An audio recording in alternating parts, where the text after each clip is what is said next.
The Action Group crisis of 1962 was one of the first major political breakdowns in Nigeria's First Republic, and it shook the Western region to its core. What began as a disagreement between party leaders quickly turned into a full-blown crisis that split the Action Group party right down the middle.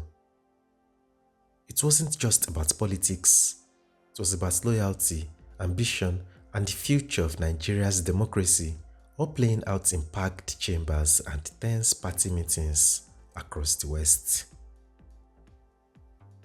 The Action Group, a party that had once stood united in its campaign for federalism, regional development, and Yoruba advancement, suddenly found itself gripped by personal rivalries, ideological splits, and dangerous whispers of betrayal. At the heart of the crisis was a simmering tension between two powerful figures. Chief Obafemi Awolowo, the party's founding leader and former premier of the Western region, and his one-time loyal deputy, Chief Samuel Ladoke Akintola, who had since assumed the reins of government in Ibadan. Their disagreement was not merely personal, it reflected deeper issues about the direction of the party, its relationship with the federal center, and its stance on national unity. What began as a policy rift soon spiraled into accusations of dictatorship, tribalism, and even treason, turning cabinet meetings into battlegrounds and legislative chambers into theaters of unrest.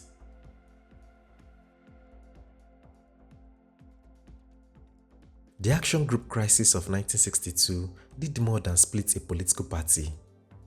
It fractured the political landscape of Nigeria and lit a match under the dry leaves of regional animosity. As the conflict unfolded, it exposed the fragility of the First Republic and reminded Nigerians that even the most principled movements could be torn apart by ambition and pride. What happened in the Western House of Assembly was no mere disagreement. It was a political earthquake, the tremors of which would be felt for years to come.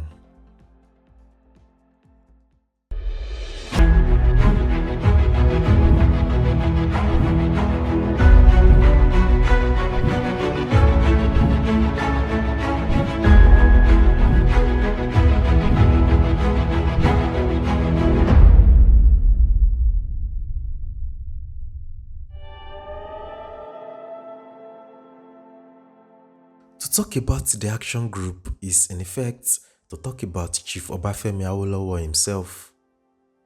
The party was his creation, conceived in 1950 and launched in Owo in 1951, with the single-minded purpose of advancing Yoruba interests within the broader campaign for Nigerian self-government. To Awolowo's admirers, the organization represented disciplined modern politics. To his enemies, it was a personal vehicle fashioned to speed his own elevation. Had there been no Awolowo, there would have been no Action Group party. In our previous episode, we discussed how Awolowo utilized the Egbe Omoduduwa to establish the Action Group party, which in essence became a party for the Yoruba, despite other minor ethnic groups joining the party. The other parties at the time, the National Council of Nigeria and the Cameroons (NCNC) and the National Youth Movement (NYM), where many Yoruba were members, were national in outlook and did not prioritize the Yoruba people. The NCNC was founded by a Yoruba man, Herbert Macaulay, in 1944, and after his death on May 7, 1946, he was succeeded by Nnamdi Azikiwe, an Igbo man.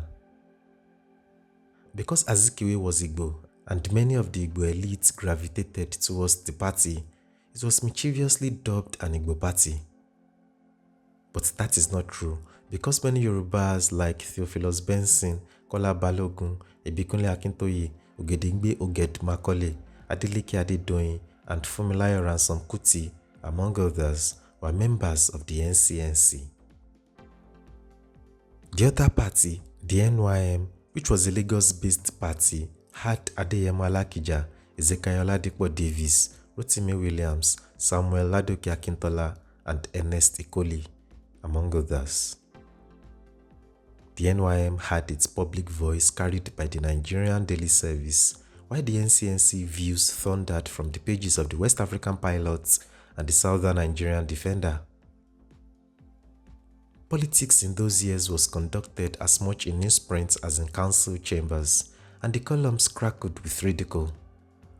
Editors and parliamentarians traded insults with relish. Rotimi Williams was mocked as a gentleman with a duster, Azikiwe was labelled a 6 foot of stupidity, and Samuel Akintola endured comparisons to a zebra. Anthony Enahoro, Mbono Ojike, and Kingsley Mbadiwe sharpened the prose of the West African Pilots, while Akintola and Ikoli returned fire from the daily service.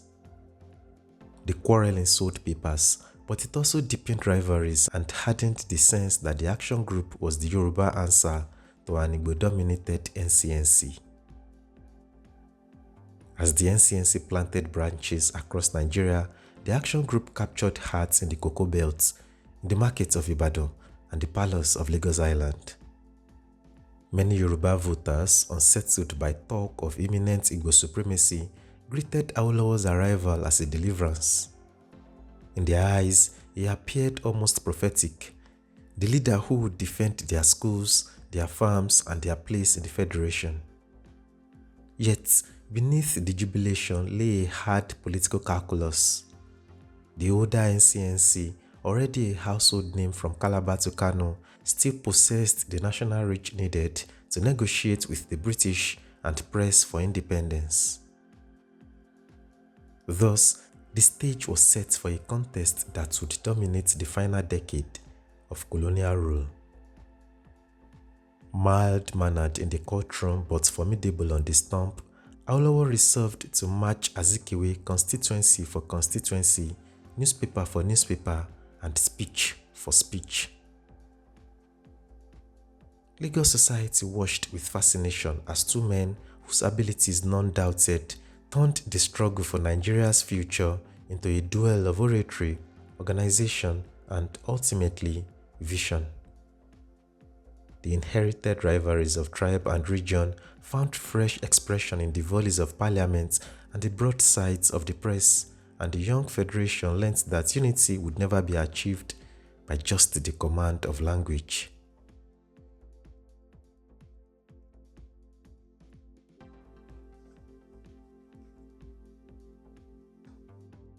In the decade preceding Nigeria's independence, the Western region held the enviable position of being the wealthiest in the Federation.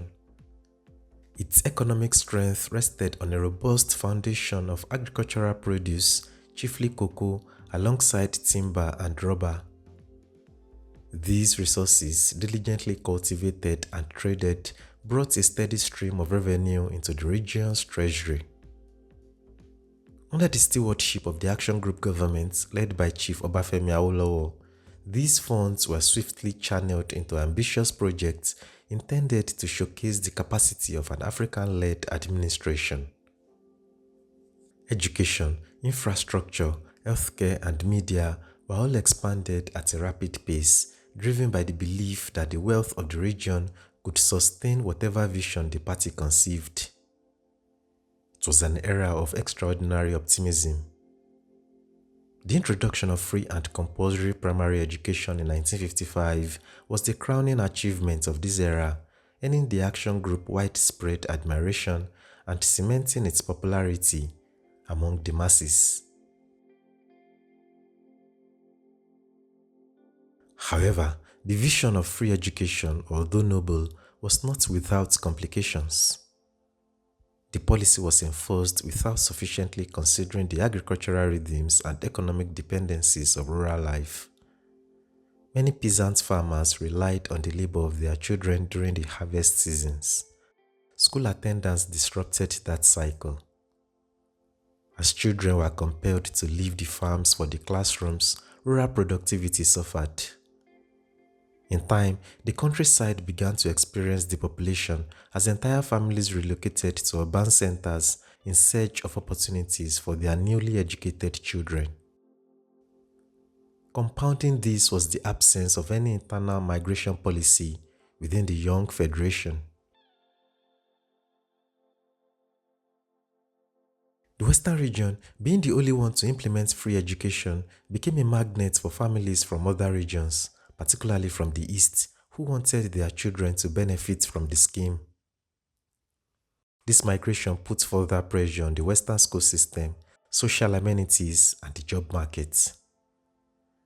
The result was a growing number of young, educated, yet unemployed or underemployed individuals, many of whom found themselves disillusioned and drawn towards less savory means of survival.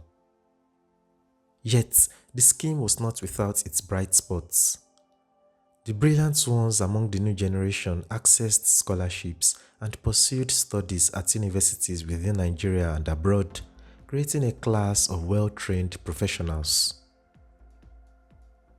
Still, the cost of sustaining such a massive social program began to outstrip available resources.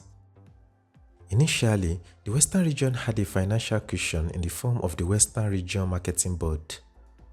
When the Central Nigerian Commodity Marketing Board was dissolved, the Western region secured a windfall of £42 million, a figure that rose to £64 million by 1961. These funds, however, were quickly drawn down as the government extended grants, funded infrastructure, and maintained its sprawling public programs.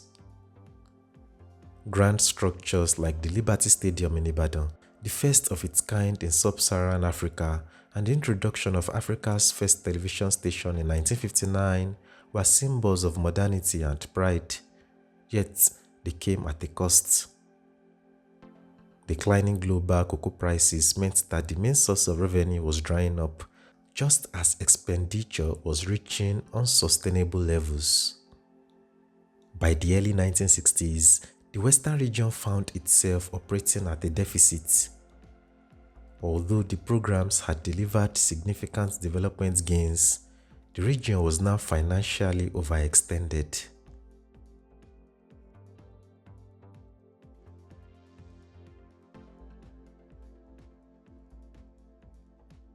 At this critical moment, Chief Obafemi Awolowo, instead of consolidating his position in the West, chose to pursue his federal ambitions. Unlike Sir Ahmadu Bello, who remained Premier of the Northern Region while delegating national duties to his deputy, Awolowo resigned as Premier to contest for the office of Prime Minister during the December 1959 federal elections. This decision, while bold, left the West politically vulnerable. It also meant that Awolowo's focus shifted away from regional consolidation to national conquest.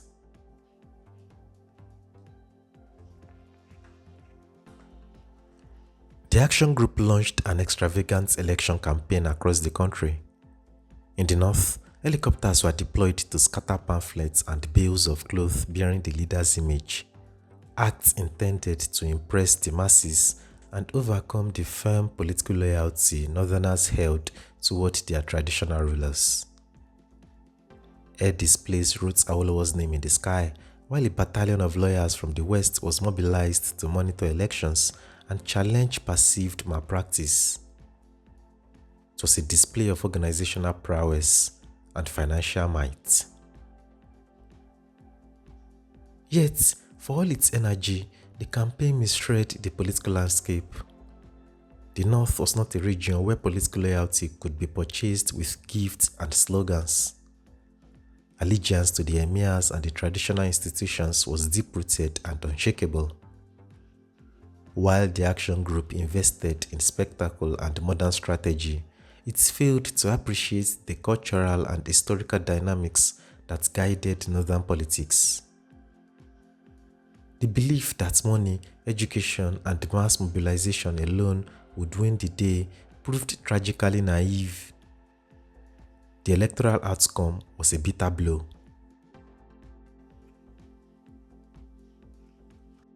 The Action Group's hope of securing federal power collapsed, and with it, the prospect of controlling national resources that could have alleviated the financial strain back home in the West. Internally, not everyone within the action group agreed with this all or nothing approach. A handful of moderates quietly suggested a more conciliatory line towards the northern leadership, perhaps even the possibility of an alliance in the event of a hung parliament. But such views were suppressed. The party had grown into a tightly controlled organization around the figure of Awolowo, and dissent was neither tolerated nor entertained. Those who might have spoken out chose silence over condemnation. The result was a single-track strategy that left the party no room for maneuver when defeats came. In the end, the action group was left politically isolated and financially strained. Its towering ambitions brought low by a blend of overreach, miscalculation, and internal rigidity. Thus, the Western region, once flush with cash and confidence, found itself facing a fiscal crisis. The educational revolution it had pioneered now appeared costly and difficult to sustain. The once proud party that had electrified the region with vision and vigor now grappled with bitter realities. Chief Obafemi Awolowo, the man who had inspired the generation, stood accused of reaching too far too soon in his quest to lead Nigeria. The consequences of that overreach would shape the politics of the Western region for years to come, ending in a rift that was so deep it would fracture the party and throw the action group into the most destructive calamity of its existence: the action group crisis of 1962.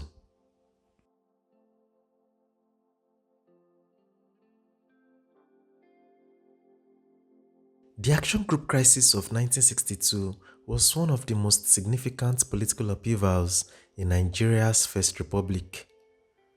At its core, it was a fierce internal struggle for power, influence, and ideological direction within the action group.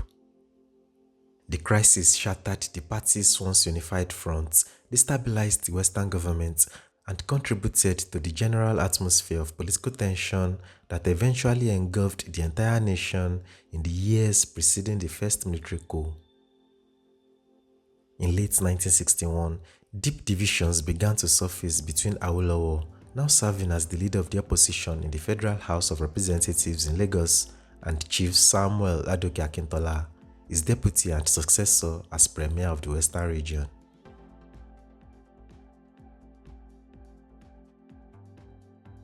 While Awolowo remained focused on ideological purity, social welfarism, and a clear-cut opposition to the ruling Northern-led coalition at the center, Akintola favored a more pragmatic approach, including forging an alliance with the federal government to attract federal patronage and stabilize the region's dwindling economy. These opposing worldviews formed the basis of a deepening division. Matters came to a head during the party's annual congress in Jos in 1962, where Awolowo's faction moved to discipline Akintola, accusing him of anti-party activities and unilateral decisions that undermined the party's collective leadership. Akintola in return accused Awolowo of autocracy and of trying to run the Western region from Lagos. The conflict escalated rapidly. The Western Region House of Assembly descended into chaos on May 29, 1962, when opposing factions attempted to remove Akintola as premier. What should have been a legislative session became a free-for-all with physical fights, broken furniture, and utter pandemonium.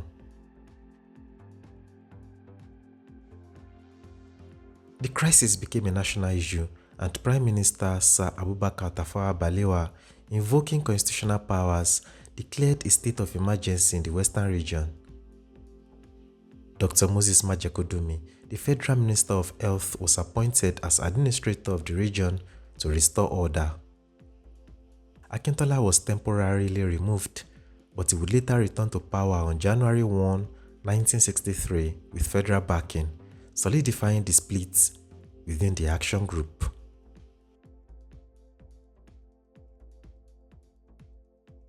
The crisis had far-reaching consequences. It It not only marked the decline of the action group as a cohesive political force, but also signaled the fragility of Nigeria's post-independence democracy. The use of federal might to interfere in regional affairs deepened ethnic and political suspicions, contributing to the erosion of public trust in democratic processes.